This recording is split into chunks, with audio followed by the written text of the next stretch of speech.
What's shaking, brah? We barely survived the New Year's hangover and Raid already drops a collaboration that absolutely blows the doors off. Yep, the legendary Assassins have officially entered the game. That's right, Raid added 5 champions straight out of Assassin's Creed universe, introducing a brand new Templar boss with the ominous name Pontiff Augustine in a limited time dungeon. And they rolled out a stack of events where you can snag any assassin hero for your collection. But the coolest thing of all today, we're locking you in on the most iconic assassin of them all. Ta-da! Ezio Auditore. Is he actually a killer in Raid? How do you get him faster than everyone else? What gear should you run on him? Where does he shine and where does he fall flat? And most importantly, is he worth the resources? Alright, let's check it out. Let's dive in. If you ever played Assassin's Creed, these legendaries are straight up insane. Crazy level of detail, they look great, slick, skills,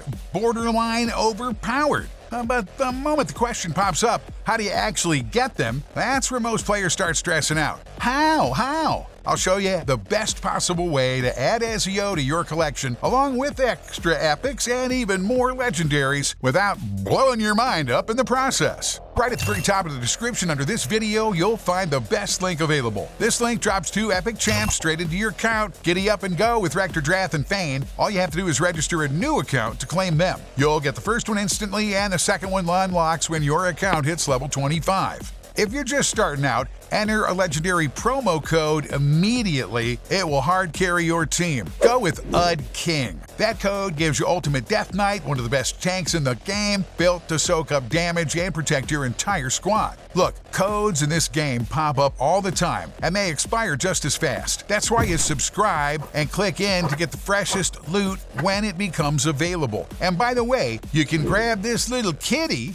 using the Kitty Cut promo code. It's a solid alternative to the Ultimate Death Knight. So right at the start, you'll see a clean promo pop up offering a special deal. Over the course of 7 days, you can claim a full armor set for free and add the main hero of this video straight to your collection. Ta-da! So don't overthink whether to start or not. You jump in, grab the champions, test the gameplay, and if you want, you can walk away, you can bounce, or you can come back anytime later. But if and when you do, you'll already have strong champions waiting for you.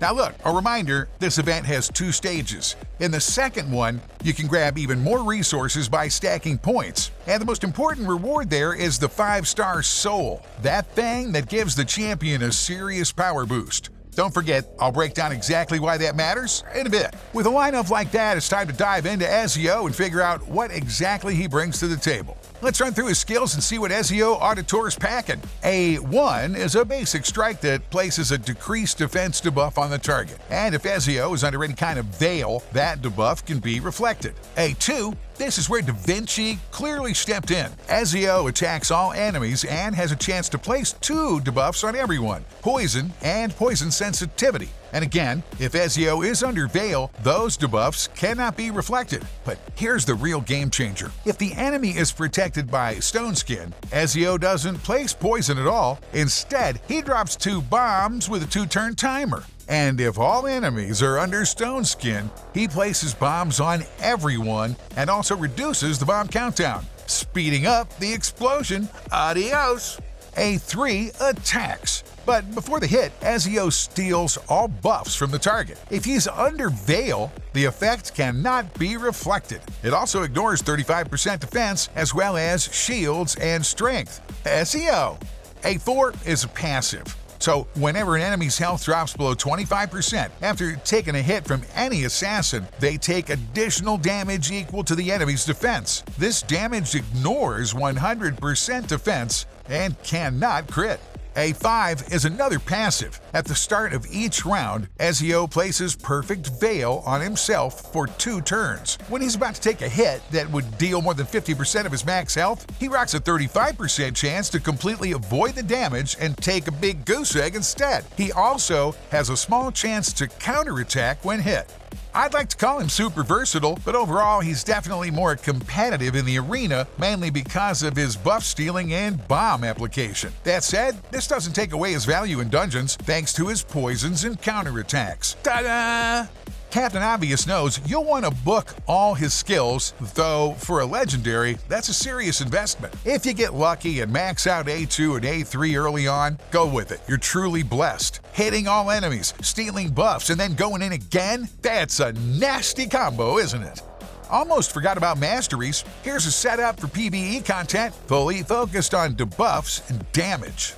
And here's the PvP Mastery Path. Check it out. This one balances survivability and damage. It's built a bit differently.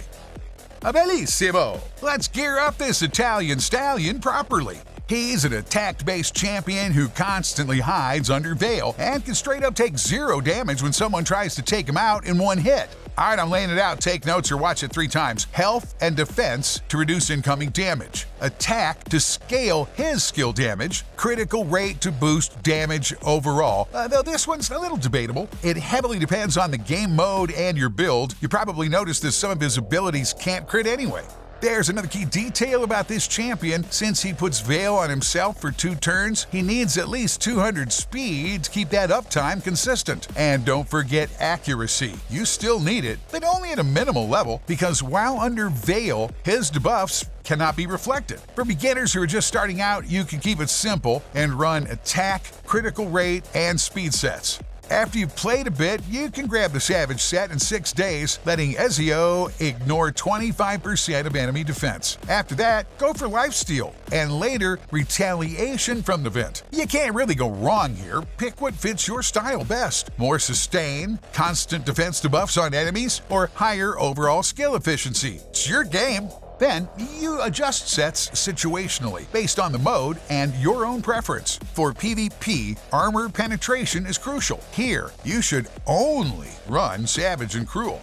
If you plan to use him in dungeons, it depends on the boss. Ezio's skills can be enhanced or expanded through smart gear choices. A solid option is the Perception set, accuracy plus 40, speed plus 5%. You can also go with critical damage, for example, crit damage sets, which are pretty easy to snag, as well as Swift Parry, Affinity Breaker, and Feral. Or, you can simply use any artifacts with high critical damage stats. He might look messy and miss out on full set bonuses, but the real payoff is Ezio's raw power. And up until mid-game, Lifesteal works great. His damage is already high, and the 30% healing gives him the survivability he needs. Ezio! Ta-da! On the gear, aim for these stats. Chest with attack percentage, boots with speed, gloves with critical rate, if you're not at 100% crit yet, or critical damage if you are. Substats important, stack health and defense. Accuracy also won't hurt, you can build some up if needed. But with the champion lineup you get from the link in the description, it's really not a huge priority. Drath will already provide extra Veil for Ezio. As for the accessories, run a ring with attack, a necklace with critical damage, and a banner with speed, accuracy, or critical damage. Blessings. Since Assassin Ezio is fairly straightforward, you have flexibility here. It depends on how you plan to use him. If you're running him for PvE, go with Brimstone, Cruelty, or best of all, Phantom Touch. Arena for you? The choices are limited but solid. You can go with Soul Reap or Intimidating Presence as a support aura.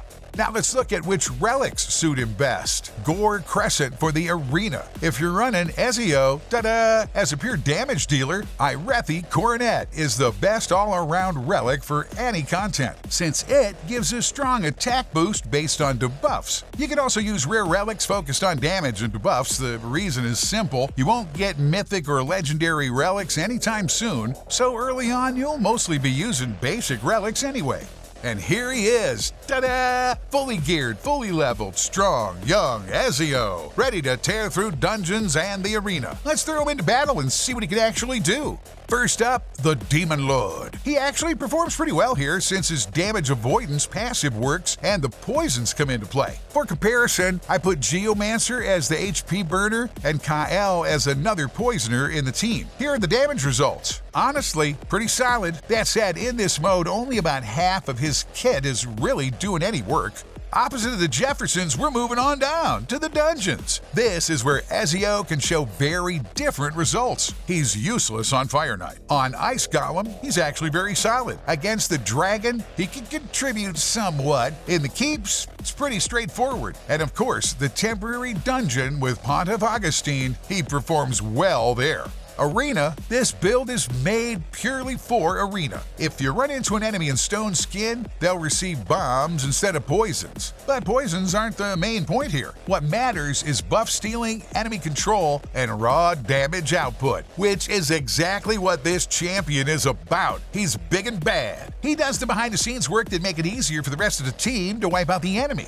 At the end of the day, Ezio, is a solid, versatile damage dealer, but I don't think he'll become insanely popular in the community. Sure, people will gear him up to 200,000 K power and he'll pump out millions of damage, but he doesn't have mechanics that let his damage scale into absurd, record-breaking numbers. What he does instead is simple and effective. He hides under Veil, strikes the most important target on the battlefield, and slips away while taking minimal damage. For a new player, he's excellent, especially in PvP. As for those of you who managed to pull Nai's Shadow Stealer, yeah, you know exactly what I mean. If you got Nai's on your account, drop it in the comments. I'll be happy for you, my friend.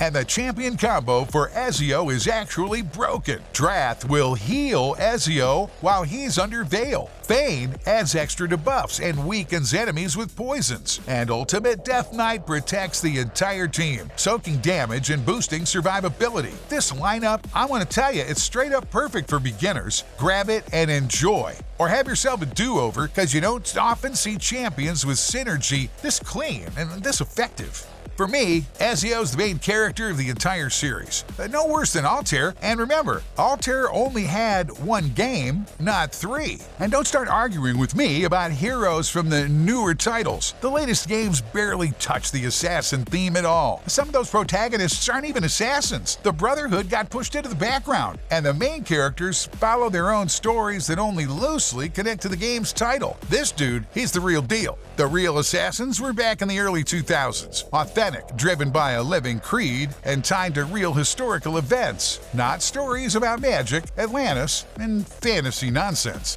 Thanks for watching this video. Remember, you can get Assassin Ezio, along with great epics and legendaries through the link in the description. Register, click all, enter the promo code, add the Assassin to your collection. Hey, if you enjoyed the guide, thanks for watching, liking, subscribing, and sharing with a friend. These take a lot of work. I also recommend checking out these videos. You might find them interesting. And there's another couple of hundred on the page. See ya!